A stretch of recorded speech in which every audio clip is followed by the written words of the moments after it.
तो सुनील सर, क्या आप भी अनुज जी की इस बात को सेकंड करेंगे? इनफैक्ट यहाँ पर गवर्नर साहब की वो बात दिला दूं, जहां पर जब वो डिटेल दे रहे थे इकोनॉमी के, तो उन्होंने कहा कि हम जो रूरल डिमांड है उसमें अपटिक देख रहे हैं, जो अर्बन डिमांड है वो उसमें भले ही बहुत तेजी ना दिखे लेकिन वो बरकरार है, वो कहीं गई नहीं है। अच्छे मॉनसून को हम उम्मीद कर रहे हैं, जो प्रिडिक्शन है उसके लिहाज से, तो चीजें हमारे पास अभी ठीक है। और उसके अलावा लीजिए, पैसे चाहिए आपको तो वो हम दे देते हैं, रेट कट आपको चाहिए तो वो हम दे देते हैं। तो अब यहां से मार्केट के पॉइंट ऑफ व्यू से अगर मुझे देखना है मार्केट को यहां से कि मैं अब कल जब मंडे को मार्केट में उतरूंगा तो मेरी नजर कहां होनी चाहिए, मैं किन चीजों पे ध्यान दूं? जैसे वो कह रहे हैं ऑलरेडी ये सेक्टर बुल रन में थे, लेकिन यहां से अभी और उड़ेंगे, कितना उड़ेंगे, मैं उस उड़ान को कैसे जज करूं? एज एन इन्वेस्टर मेरे लिए बड़े सवाल होंगे। तो मैं कहूंगा कि देखिए, फर्स्ट थिंग आप सोचिए कि जो आरबीआई गवर्नर ने भी कहा कि ट्रांसमिशन को 6 से 9 महीने लगता है। ओके।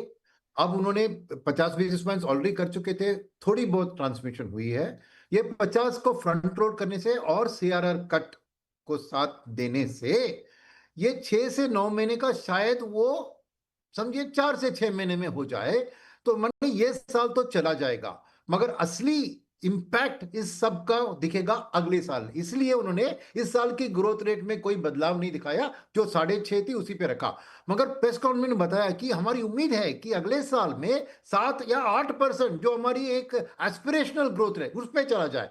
तो मैं कहूंगा कि मार्केट की ओर से हमें यह देखना चाहिए कि जब ये पूरी ट्रांसमिशन खत्म हो तो इकोनॉमी एक 7.5% की ग्रोथ रेट में अगर चल बसी तो कहां पे वो दिखेगा? वो दिखेगा मेरे लिए एक प्राइवेट कैपेक्स साइकिल की वापसी में।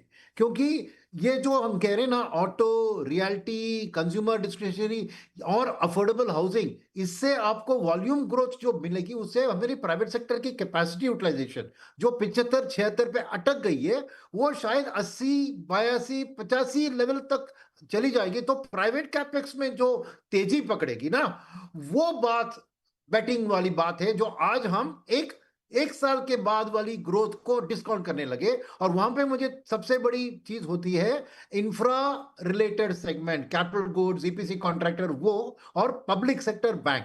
देखो, आज प्राइवेट सेक्टर बैंक ज्यादा चले, पब्लिक सेक्टर बैंक उतने नहीं चले, क्योंकि इनका इफेक्ट दिखता है जब मिड एंड स्मॉल कॉर्पोरेशंस अपना कैपिटल बुक्स, ऑर्डर बुक पढ़ते हैं, उसको फाइनेंस करते हैं।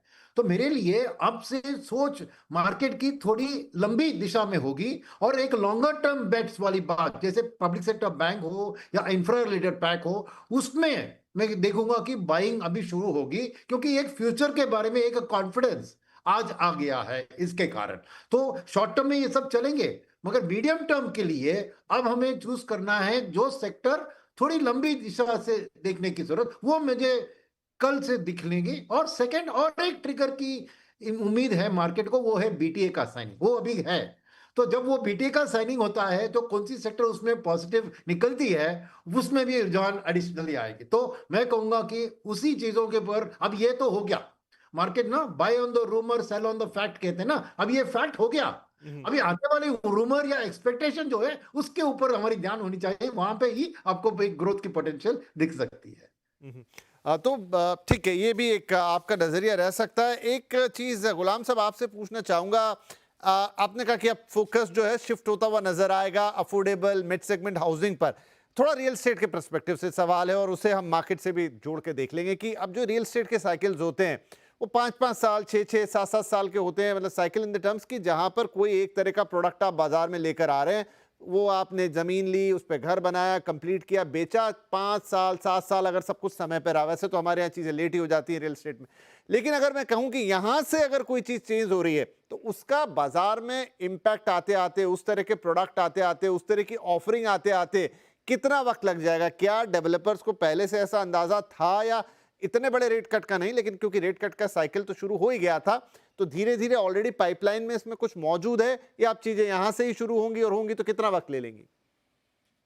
विपिन जी, आपने एक बहुत ही उम्दा सवाल सामने खड़ा किया है ऑडियंस के, और वो ये है साइकिल के बनिस्बत इस समय हम कहाँ हैं और आगे इससे क्या क्या उम्मीदें वाबस्ता की जा सकती हैं। तो पहले ये बताऊं कि साइकिल तकरीबन पिछले 3 से 4 साल वर्ष का है, जहां पर हमने इस चीज को, मार्केट को स्ट्रांग होता हुआ देखा है। शायद पिछले साल ने, उससे पहले सेंसेक्स, निफ्टी, सॉरी, रियल्टी जो है वो तकरीबन 85% 90% चढ़ गया था। पिछला साल थोड़ा सा कम रहा, लेकिन ये अप साइकिल अभी चल ही रहा है। और उमूमन हिस्टोरिकली देखा गया है कि ये साइकिल तकरीबन 10 वर्ष का होता है और चौथे वर्ष से 5वें वर्ष के दरमियान ये पीक आउट करना शुरू करता है।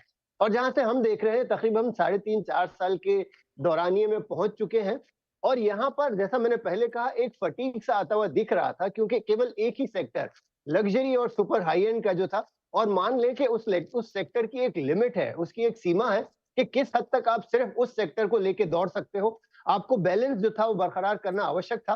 और अब जो ये तकरीबन 3 साल 4 साल के बाद जब हम तकरीबन 11-12 पोजीशन क्लॉक पर पहुंच रहे हैं, प्रॉपर्टी क्लॉक के, यहाँ पर ये नया लीज ऑफ लाइफ जो आया है, ये जो रेपो रेट कट्स और ये जो कुछ भी हमें उम्मीदें हैं कि अब होम लोन का जो सेक्टर है वो और नीचे आएगा और अफोर्डेबल हाउसिंग को भी एक बूस्ट मिलेगा। तो इसके चलते जो ऑलरेडी लग्जरी हाउसिंग में एक खुशियों का माहौल पिछले 3-4 साल से लगातार बना हुआ था, अब अफोर्डेबल हाउसिंग भी उस पे ऐड हो जाएगा। तो मुझे जहां तक दिख रहा है कि अगर ये 4 से 5 साल का अगर साइकिल आधा उसके बाद गिरावट होती दिखनी थी, अब उस साइकिल को और प्रोलॉन्ग किया गया है, क्योंकि अब हम देख रहे हैं कि जो डेवलपर्स अफोर्डेबल हाउसिंग से कूच कर चुके थे अब दोबारा आएंगे और उस सेक्टर में तकरीबन 1.5 से 2 साल लगेगा प्रोडक्ट को बाजार में आने के लिए और लोगों को खरीदने के लिए। कंजम्पशन साइकिल रियल एस्टेट का इसके कारण शुरू होते हुए तकरीबन साल से 1.5 साल और लगेगा। और ये जो न्यू लीज ऑफ लाइफ जिसकी मैं बात कर रहा हूँ, एक और जो कारण मिला है रियल एस्टेट सेक्टर को और लंबा दौड़ लगाने का, वो उसके कारण मुझे लगता है ये साइकिल और प्रोलॉन्ग होगा। हो सकता है ये साल आप 12 से 15 वर्ष का देखेंगे, जो नॉर्मली हिस्टोरिकली 10 वर्ष का होता है। ये डिफर करके इन्होंने एक बहुत ही उम्दा गेम खेला और मुझे लगता है इसके कारण रियल एस्टेट का जो अप साइकिल है वो और तकरीबन 2 से 2.5 साल और लंबा चलेगा। ठीक है, तो ये मैं इसको और अभी दलजीत सिंह सर आपके पास आऊंगा तो थोड़ा समझूंगा, लेकिन एक सवाल साक्षी मेरे मन में है जो मैं आपसे पूछना चाहूंगा कि दो बड़े अनाउंसमेंट जिसमें हम झूम गए, एक तो रेपो रेट कट, दूसरा सीआरआर कट, लेकिन जो स्टांस का चेंज है, अब जैसे थोड़ी देर पहले सुनील सर ने भी कहा कि वो भी एक अच्छा मूव कहेंगे, वरना शायद शक चला जाता कि अरे भाई सब कुछ ठीक है कि नहीं है आपकी इकोनॉमी में, अगर आप स्टांस भी वही रखते। हमें लग रहा था कि अगर स्टांस भी वही रहता तो मार्केट कहाँ जाता, कैसे लेता उसको। अब एक सवाल ये कि जब आप न्यूट्रल में चले जाते हैं, अकोमोडेटिव मतलब आप या तो कुछ नहीं करेंगे या कुछ करेंगे तो रेट सिर्फ नीचे की तरफ आएगा।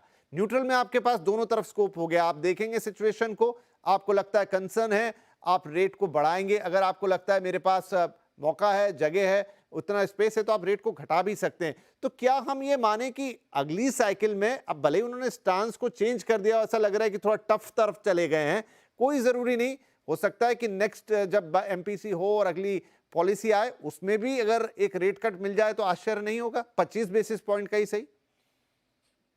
हाँ Vipin ji, I agree with what you are saying. I think आज आरबीआई ने जो स्टांस अपना अकोमोडेटिव से न्यूट्रल किया है, वो बेसिकली इंडिकेट कर रहे हैं कि हमने अपनी तरफ से जो मॉनेटरी पॉलिसी ईजिंग करनी थी वो हमने फ्रंट लोड कर दी है। We have reached the limit of what we can do given कि उनका जो करंट सिचुएशन इकोनॉमी का जो है। लेकिन इसका मतलब ये नहीं है कि आगे जाके रेट कट नहीं हो सकता। हम मेरा एक्सपेक्टेशन है कि अगर ग्रोथ में मोमेंटम जारी रहा और थोड़ा इम्प्रूवमेंट देखने को मिली आगे आने वाले महीनों में, तो ज्यादा पॉसिबिलिटी है कि आरबीआई इसके बाद कोई रेट कट ना करे।